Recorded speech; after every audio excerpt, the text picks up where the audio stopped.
Shall we go and see a doctor? Shall we go and see a doctor? Yeah. Yes. It is time for Health News, Doctor, in the company of Dr. Sarah Jarvis, GP and clinical consultant at Patient Access. Do we have the jingle? We don't do the jingle anymore. Shall I do it myself? Can you, Sarah? No. I could. Well, it depends which one, of course. I could do that. Doctor. You've done it, Would that thank do? you. Yeah.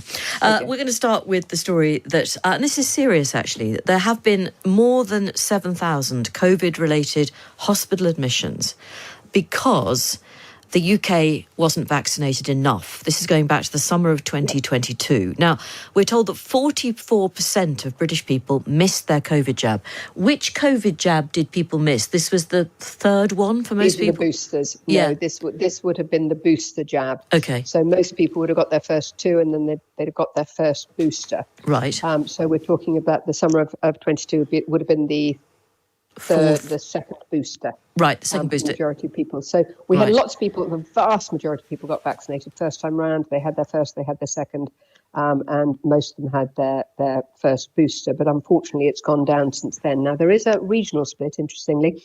So, for instance, England, about 45% of people didn't get it. Whereas in Northern Ireland, nearly 50% of people didn't get it. Wales, however, did best with 33%, under 33% failed to get it. And Scotland was somewhere in between, about 34% of people. So were there big campaigns in Wales to encourage people to get these jabs? I don't know. Unfortunately, I don't live there. Interestingly, it's very varied. Of course, what we do find is that in areas of deprivation, you tend to have lower levels of vaccination. And in areas where there are lower levels of education, you're likely to have lower levels of vaccination. Where you've got younger people, you're likely to have lower levels. But as far as I'm aware, actually, Wales isn't particularly affluent on the whole. It's got huge pockets of deprivation, and yet they did really well. Yeah. So is it that young people in particular think, I'm fine, I'm healthy, even if I get it, it won't floor me, I just won't bother? Is that their thinking? I think there's a combination of that and the fact that the more of your news you access from TikTok and social media, the more likely you are to be vaccine hesitant.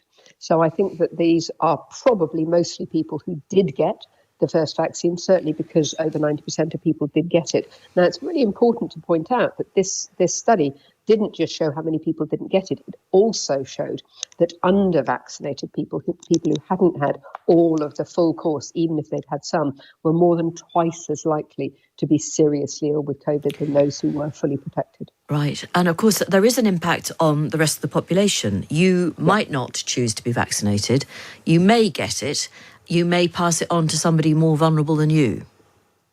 Yes, we do have to bear in mind that while at the beginning of the pandemic, in the initial stages with the first vaccine and the original version of the virus, if you like, it was extremely effective at stopping you from getting COVID. Unfortunately, as the virus has mutated, it's less effective at stopping you getting it, but it is still really effective at stopping you becoming seriously unwell or of dying from it. So you might get it anyway, but there is evidence, I think, that people who've had the vaccine stay infectious for less time and are ill for less time. Right. So, it couldn't be any clearer. Get vaccinated, and yet some people still will not do it.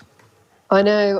Do you know what? It is absolutely extraordinary to me that people who did get the vaccine first time around, who were terrified about the pandemic, who recognised the extraordinary, and they really were extraordinary results from the studies, because, with flu vaccine, we expect maybe 50% reduction in the severity. Here we were getting 95% reduction in severity with the first vaccines. These were extraordinary results. We've now given hundreds and hundreds of millions of doses. This vaccine has probably been more studied than any other vaccine in the history of the world. And yet we've still got people going, oh, well, it's just a cold now, isn't it? Right. OK, it's depressing, really. I guess we have to pin our hopes on studies like this one, actually, a nationwide study using people's health records. And this is something that Britain can do because of the existence of the NHS. Absolutely. We do really, really well in terms of tracking how we're doing, whether it's vaccination status, whether it's how we are covering people with diabetes and getting their blood sugars controlled, getting their cholesterol controlled, getting their blood pressures down, whether it's people who've had heart attacks, having the right procedures. We know almost all of this nationally from general practice data, because it's us in general practice who does all of that.